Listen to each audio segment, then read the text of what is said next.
Hello दोस्तों, आप सभी लोगों का आपके अपने यूट्यूब चैनल जियो वेदा पे स्वागत है। जैसा कि हम फिजियोग्राफी ऑफ इंडिया पढ़ रहे थे, भारत की भू आकृति पढ़ रहे थे, तो उसमें अपन ने फिजियोग्राफी को 6 पार्ट में डिवाइड किया था। जैसा कि आपको पता होगा कि पहला जो पार्ट था वो था नॉर्दर्न माउंटेन, उत्तरी पर्वत था। दूसरा था उत्तरी मैदान, नदन प्लेन्स था।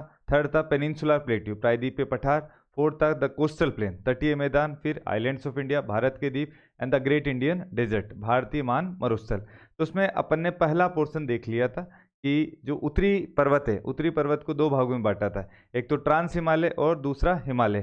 ट्रांस हिमालय को अपन ने 4 पार्ट में डिवाइड किया था। कौन कौन से थे, आपको थोड़ा बहुत रिकॉल कर रहा हो कि काराकोरम, लद्दाख, जास्कर और कैलाश माउंटेन था। ठीक है, तो काराकोरम, लद्दाख, जास्कर तो लद्दाख वाले क्षेत्र के अंदर थे, और जो कैलाश माउंटेन था कहाँ पर था, आपका चाइना के अंदर। अब अपन हिमालय की बात करेंगे। तो हिमालय की बात करने से पहले अपन को ये पता होना चाहिए कि हिमालय का फॉर्मेशन कैसे हुआ। और अब हिमालय का फॉर्मेशन कैसे हुआ, इस चीज़ को जानने से पहले अपन को एक थ्योरी के बारे में पता होना चाहिए। उस थ्योरी का नाम है कॉन्टिनेंटल ड्रिफ्ट थ्योरी, महाद्वीपीय विस्थापन सिद्धांत। और ये जो महाद्वीपीय विस्थापन सिद्धांत है, कब दिया गया? 1912 में दिया गया। और किसके द्वारा दिया गया? अल्फ्रेड वेगनर के द्वारा दिया गया। तो आइए चलिए देखते हैं इस थ्योरी के बारे में। तो फिजियोग्राफी ऑफ इंडिया हम पढ़ ही रहे थे। अब कॉन्टिनेंटल ड्रिफ्ट थ्योरी की बात कर लेते हैं। तो मैंने क्या कहा पहला, तो कि जो कॉन्टिनेंटल ड्रिफ्ट थ्योरी है, जो कॉन्टिनेंटल ड्रिफ्ट थ्योरी है, इसको हिंदी में क्या बोलते हैं? महाद्वीपीय विस्थापन सिद्धांत।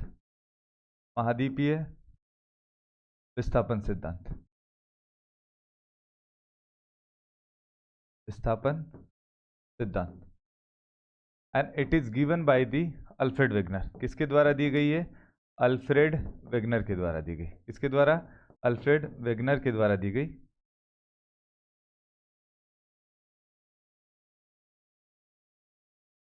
और ये कब दी गई? 1912 के अंदर। कब दी गई? 1912 के अंदर। अब अल्फ्रेड वेगनर ने क्या बताया कि जैसा आज आप पृथ्वी को देख पा रहे हैं, जो अपने कॉन्टिनेंट्स देख पा रहे हैं, पहले वैसा बिल्कुल भी नहीं था।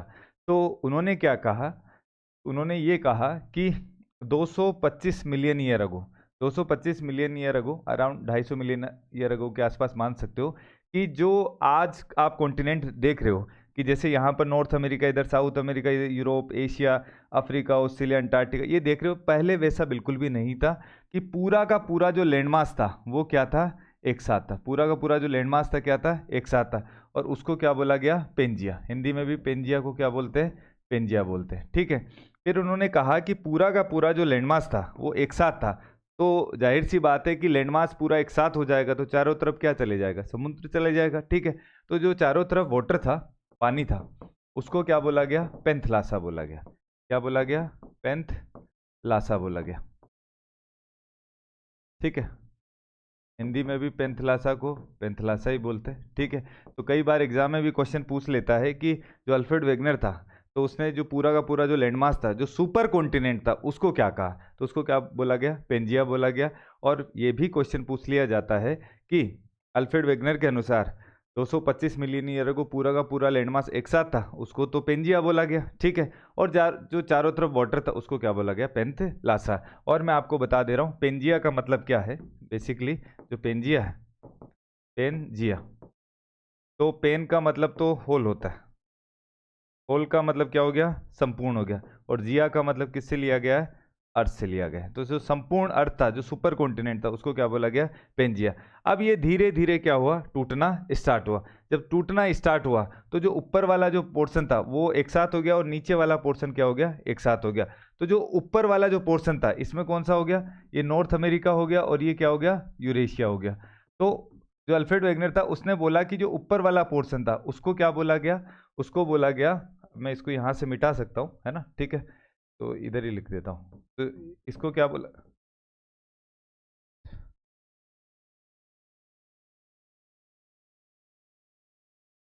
इसको क्या बोला गया? इसको बोला गया अंगारा लैंड। अंगारा लैंड, या अंगारा लैंड और फ्लोरेशिया बोला गया। फ्लोरेशिया कहा गया। ठीक है। तो ऊपर वाला जो पोर्शन था उसको बोला गया अंगारा लैंड या लोरेशिया। नीचे वाले को क्या बोला गया, उसने बोला गया गोंडवाना लैंड बोला गया। ठीक है, ये दिख नहीं रहा होगा, मैं हिंदी में लिख दे रहा हूँ। अंग्रेजी में तो गोंडवाना को भी क्या बोलते हैं, गोंडवाना, हिंदी में भी क्या बोलते हैं, गोंडवाना लैंड। अब इस गोंडवाना लैंड में कौन कौन सा पोर्शन था, सीधी सी बात है, ये कौन सा था, साउथ अमेरिका था, ये क्या था, अफ्रीका था, ये क्या था, इंडिया, ये क्या था, अंटार्कटिका था। ठीक है, और ये क्या था, ऑस्ट्रेलिया। ठीक है, तो कई बार एग्जाम में क्वेश्चन आ जाता है कि इंडिया किसका पार्ट था, India was the part of Gondwana land. और अंगारा लैंड और लोरेशिया में कौन सा, नॉर्थ अमेरिका तथा यूरेशिया। और यूरेशिया का मतलब क्या होता है, यूरोप प्लस एशिया। किसी के मन में डाउट आ रहा हो कि सर आप ये बोल रहे हो कि यूरेशिया का मतलब यूरोप प्लस एशिया, अब ये बोल रहे हो कि इंडिया किसका पार्ट था, गोंडवाना लैंड का, तो कि क्या इंडिया एशिया का पार्ट नहीं था। तो देखो ये बात कब की, 150 मिलियन ईयर अगो की। क्या आज जो इंडिया है वो अफ्रीका के बगल में, बिल्कुल नहीं है, पर पहले तो था। तो बात ऐसी है कि India was the part of Gondwana land, ये अपन को याद रखना है भाई। ठीक है, अब धीरे धीरे ये गोंडवाना लैंड भी स्प्लिट हुआ। जो अफ्रीका और ऑस्ट्रेलिया के बीच में जो इंडियन प्लेट थी वो भी स्प्लिट हुई, और ये इंडियन प्लेट कहाँ चली गई, नॉर्थवर्ड चली गई, और ये नॉर्थवर्ड जाकर किससे टकरा गई, यूरेशियन प्लेट से टकरा गई, और उसी के कारण किसका निर्माण हुआ, हिमालय का निर्माण हुआ। ठीक है, आपको एक हल्का सा छोटा सा वीडियो दिखा दे रहा हूँ तो थोड़ा सा फील आ जाएगा आपको, बस ये वाली बात है। देखो,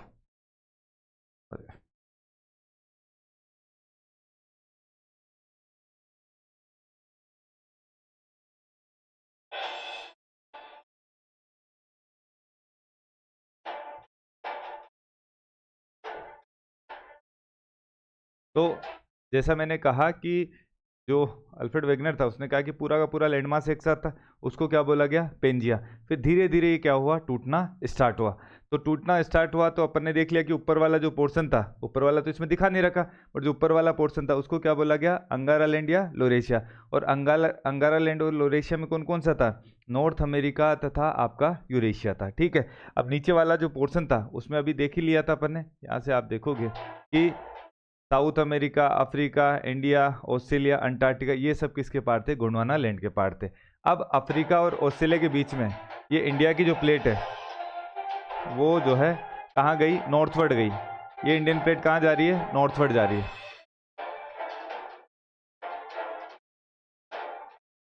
और नॉर्थवर्ड जाकर किससे टकरा गई, ये यूरेशियन प्लेट से। इसके कारण किसका निर्माण हुआ, हिमालय का निर्माण हुआ भाई। ठीक है, तो यहाँ तक आपको बात समझ में आ गई होगी। ठीक है, कि हिमालय का निर्माण कैसे हुआ। तो ये तो थी कॉन्टिनेंटल ड्रिफ्ट थ्योरी। अब मॉर्गन साहब थे, उन्होंने 1960 के दशक में एक थ्योरी दी, उसका नाम है प्लेट टेक्टोनिक थ्योरी। तो उन्होंने इसी को आधार माना, महाद्वीपीय विस्थापन सिद्धांत को, और फर्दर इसको एक्सप्लेन किया। तो उन्होंने क्या क्या एक्सप्लेनेशन दी उसके बारे में अपन देख लेते हैं। तो उन्होंने कहा कि बेसिकली क्या है कि जो हमारा हिमालय है इसका फॉर्मेशन किसके कारण हुआ, ग्रेट जियोसिंक्लाइन के कारण। ग्रेट जियोसिंक्लाइन का महान भूसन्नति के कारण।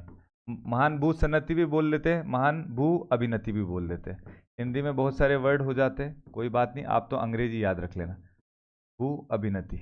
ठीक है, अब ग्रेट जियोसिंक्लाइन का मतलब क्या है कि जो निचला इलाका रहता है, जो डिप्रेस्ड इलाका रहता है, जो अवतलन रहता है, जो पानी वाला इलाका रहता है, उसको क्या बोलते हैं अपन, सिंक्लाइन बोलते हैं। ठीक है, तो यहाँ पर अपन ने देखा था कि ऊपर क्या थी, ऊपर क्या थी, यूरेशियन प्लेट, नीचे क्या थी आपकी, इंडियन प्लेट, बीच में जो सागर बना उस सागर का क्या नाम था, टेथिस सागर। क्या नाम था, टेथिस सागर। तो जो टेथिस सागर था वही क्या था, आपका ग्रेट जियोसिंक्लाइन था। ठीक है, तो यही डिप्रेस्ड एरिया था। तो इसमें क्या है कि जो नॉर्थवर्ड साइड था वो तो था आपका यूरेशियन प्लेट, और इधर क्या था आपका इंडियन प्लेट था।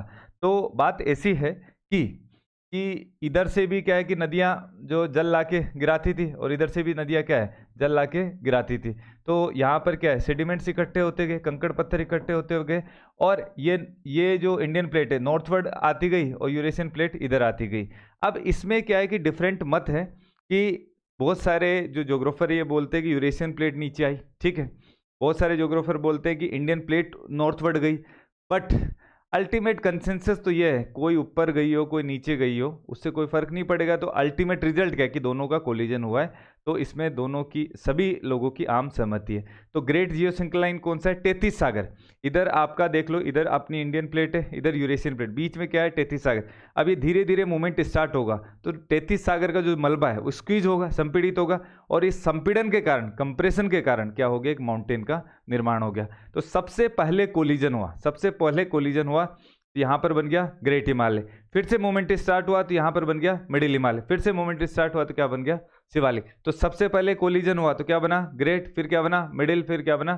शिवालिक। और कई बार एग्जाम में पूछा जाता है कि हिमालय का निर्माण किसके कारण हुआ है? ग्रेट जियोसिंक्लाइन के कारण हुआ है। बात समझ में आ गई? ठीक है। तो यहाँ पर अपन देख सकते हैं कि नदियों ने कंकड़ पत्थर डाला, फिर धीरे धीरे ये प्लेटों का मूवमेंट हुआ, स्क्वीज हुआ, संपीड़न हुआ, और क्या बन गया? एक माउंटेन बन गया। और इस प्रकार से जो माउंटेन बनता है उसको क्या बोलते हैं? फोल्ड माउंटेन बोलते हैं। हिंदी में बोलते हैं वलित पर्वत। क्या बोलते हैं? वलित पर्वत इसे कहा जाता है। अंग्रेजी में क्या बोलते हैं? Folded mountain. तो मतलब बेसिकली क्या है कि दो प्लेटें टकराएंगी तो फोल्ड होने के कारण माउंटेन बना है, तो फोल्ड होने के कारण माउंटेन बना है, इसके कारण इसको क्या बोलते हैं? Folded mountain. तो Himalaya is the folded mountain. और ऐसा बोला जाता है कि आज भी जो इंडियन प्लेट है, जो नॉर्थवर्ड मूवमेंट हो रहा है, तो आज भी नॉर्थवर्ड मूवमेंट हो रहा है, तो इसके कारण लगातार हिमालय की जो हाइट है लगातार क्या हो रही है? बढ़ रही है। ऐसा बोला जाता है कि इंडियन प्लेट लगातार हर साल 5 सेंटीमीटर नॉर्थवर्ड मूव कर जाती है। तो आज भी हिमालय के फॉर्मेशन की प्रक्रिया जारी है। इसके कारण हिमालय को नवीन वलित पर्वत कहा जाता है। Himalaya is the young fold mountain. तो सिंपल भाषा में मैं और एक्सप्लेन कर दे रहा हूँ। यहाँ पर जैसे मैंने कहा, ऊपर क्या था? ईपी। ईपी मतलब यूरेशियन प्लेट, यूरेशिया प्लेट। नीचे क्या था? आईपी। बीच में कौन सा था? 33 सागर। तो ये नॉर्थवर्ड मूवमेंट हुआ, तो यहाँ पर जो कोलिजन हुआ, यहाँ पर जो कोलिजन हुआ, तो सबसे पहले तो बन गया आपका ग्रेट हिमालय। ये क्या बन गया? ग्रेट हिमालय। फिर से मूवमेंट स्टार्ट हुआ तो यहाँ से मुड़ गया तो बन गया मिडिल हिमालय। फिर से मूवमेंट स्टार्ट हुआ तो क्या बन गया? आपका शिवालिक बना। तो यदि अपन एज की बात करें तो एज में सबसे पहले कौन होगा? ग्रेट, फिर क्या होगा? मिडिल, फिर क्या होगा? शिवालिक। तो ये अपन ने स्लाइड में भी लिखा हुआ है, तो उसको एक बार देख लेते हैं। और ये अगली स्लाइड, इसमें भी सेम ही चीज़ एक्सप्लेन करी है कि 60 मिलियन के आसपास इंडियन प्लेट, इधर यूरेशियन प्लेट थी, तो धीरे धीरे मूवमेंट स्टार्ट हुआ और ये टक्कर लगी, तो इसके कारण किसका निर्माण हुआ? हिमालय का निर्माण हुआ। ठीक है। तो यहाँ पर आप देख लोगे कि इंडिया किसका पार्ट था? India was the part of Gondwana land. ये बहुत बार एग्जाम में पूछता है कि इंडिया किसका पार्ट था? गोंडवाना लैंड का हिस्सा था। ठीक है। The formation of Himalaya is result of merging of Indian plate and the Eurasian plate. सीधी सी बात है, भारतीय प्लेट तथा यूरेशियाई प्लेट की टक्कर के कारण हिमालय का निर्माण हुआ है। और बीच में कौन सी सिंकलाइन थी? ग्रेट जियोसिंक्लाइन थी। ठीक है। और वो कौन सी थी? 33 सागर। और गोंडवाना भूमि का एक भाग था, अभी देखा अपन ने। और हिमालय का निर्माण किसके कारण हुआ? भारतीय प्लेट तथा यूरेशियन प्लेट की टक्कर के कारण। तो हिमालय क्या है? युवा वलित पर्वत है। Himalaya is the young fold mountain. Young fold mountain अभी बता दिया, क्योंकि आज भी हिमालय के निर्माण की प्रक्रिया क्या है? जारी है। और यदि हम एज की बात करें तो यहाँ पर अपन देख सकते हैं कि जो एज है, तो सबसे पहले कौन बना? ग्रेट हिमालय। फिर क्या बना? मिडिल हिमालय। फिर क्या बना? शिवालिक। तो एज सबसे ज़्यादा किसकी होगी? ग्रेट की, देन मिडिल की, फिर शिवालिक की। यदि हम हाइट की भी बात करें तो सबसे ज़्यादा हाइट किसकी है? ग्रेट की, फिर मिडिल की, फिर क्या है? शिवालिक की हाइट क्या है। ठीक है। तो ये अपन ने हिमालय के बारे में पढ़ लिया। अब जो अगली क्लास होगी, अब पूरी माउंटेन रेंजेस के बारे में पढ़ेंगे। ठीक है, कि ग्रेट हिमालय में कौन कौन सी पीक्स हैं उनके बारे में पढ़ेंगे, फिर मिडिल हिमालय, फिर और शिवालिक। और एक बात मैं आपको बता दे रहा हूँ, उसके बारे में पढ़ने से पहले थोड़ा सा, एक जैसे ये अपना कोलिजन हुआ था, एक सेकंड, जैसे यहाँ पर आप देखोगे